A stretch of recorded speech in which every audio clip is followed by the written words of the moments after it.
हरिओम तत्सद। श्री हरि सभी सुखों की खान है, वह प्रत्यक्ष मोक्ष है और सभी विद्याओं का मूल स्थान है। श्री हरि अद्वितीय, उत्तम, अति पवित्र और श्रेष्ठ कल्याण का स्रोत है। श्री हरि सर्व गुणों का भंडार है, विद्या का अनंत सागर है। श्री हरि ही हमारा गुरु, बंधु, पिता और संकट समय में हमारी रक्षा करने वाला परमेश्वर है। वह श्री हरि गोविंद, गोपाल, कृष्ण, राम जैसे अनेक नामों से जाना जाता है। ना तो श्री हरि के स्वरूपों का अंत है, ना ही उनके नाम का और ना ही उनकी महिमा और कृपा का। जो व्यक्ति हमेशा अच्छे कर्म करता है उस पर श्री हरि की कृपा सदा बनी रहती है। जीवन का सही अर्थ क्या है? जो व्यक्ति दूसरों का दुख समझता है, दुख के समय में उनका साथ देता है, वह जीवन का अर्थ भी समझ जाता है। जिसने दूसरों का दुख समझने की और खुद का दुख छिपाने की कला सीख ली, समझ लो उसने जीवन का अर्थ भी समझ लिया, उसे जीवन का अर्थ समझ आ गया। हमारे हिंदू धर्म में कई धर्म ग्रंथ उपलब्ध है। 6 शास्त्र, 18 पुराण,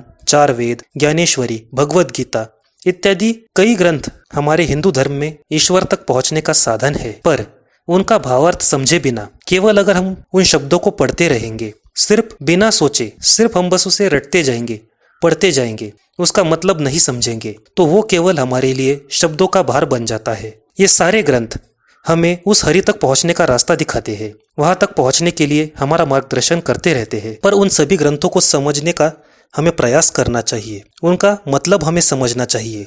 अगर हम बिना उन ग्रंथों का मतलब समझे बिना केवल उसे पढ़ते जाएंगे तो वो निरर्थक है। सारे ग्रंथ श्री हरि को ही गाते हैं, श्री हरि को ही पूजते हैं, जो हमें बताते हैं कि श्री हरि हमारा सच्चा साथी है। संकट समय में हमारा सच्चा साथी बनकर श्री हरि ही हमारी रक्षा करता है, जो हमें जीना सिखाता है। सभी संकटों से तारने वाला श्री हरि सदा हमारे साथ है, तो फिर डर किस बात का? हमें हमेशा आगे बढ़ते रहना चाहिए, आगे बढ़ने की कोशिश करती रहनी चाहिए। डर कर अगर हम पीछे चले जाएंगे तो इसमें हमारा ही नुकसान होगा। जिसका अपने भगवान पर, श्री हरि पर विश्वास है, वो कभी नहीं डरता, वो बिना डरे आगे बढ़ता ही रहता है, क्योंकि वो जानता है, उसे अच्छे से पता है कि जो विधि लिखित है वो तो होकर ही रहेगा। ईश्वर की जो मर्जी है वही होगा। इसीलिए संकट के डर से पीछे हटना योग्य नहीं, आगे बढ़ते रहो। भगवान हमारे लिए जो करेगा अच्छा ही करेगा। परीक्षा के समय में संकट तो आते ही रहेंगे। इस सृष्टि में हर निर्मिति सुंदर है, सिर्फ उस सौंदर्य को देखने का दृष्टिकोण हमें पता होना चाहिए। हर व्यक्ति के नसीब में जो उसका कर्म लिखा जाता है वही वो करता है। सही गलत, अच्छा बुरा, ये सब तो उसे बाद में समझ आता है। इसीलिए श्री हरि पर विश्वास करके आगे बढ़ते रहो, हार मत मानो।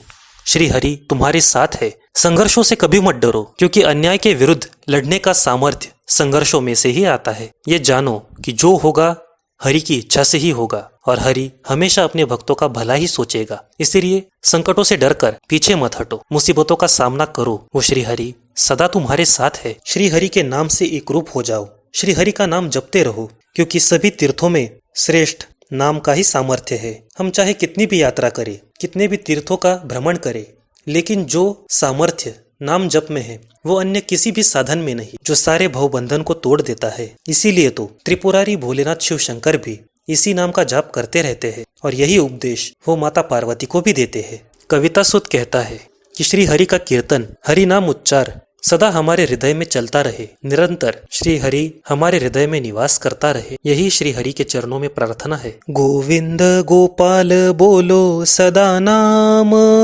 गोविंद गोपाल बोलो सदा नाम, नारायण नाम का करो पारायण, नारायण नाम का करो पारायण। तीर्थों से भी श्रेष्ठ नाम में सामर्थ्य, तीर्थों से भी श्रेष्ठ नाम में सामर्थ्य, टूटेंगे सारे भव बंधन। आदि ब्रह्म हरि जपे त्रिपुरारी, आदि ब्रह्म हरि जपे त्रिपुरारी, करते उपदेश उमा प्रति, हरि का कीर्तन हरि नाम उच्चार, हरि का कीर्तन हरि नाम उच्चार। हृदय में निरंतर रहे अनिकेत के, नारायण हरि नारायण हरि, नारायण हरि नारायण हरि। एक नारायण तत्व सत्य, एक नारायण तत्व सत्य. राम कृष्ण हरी.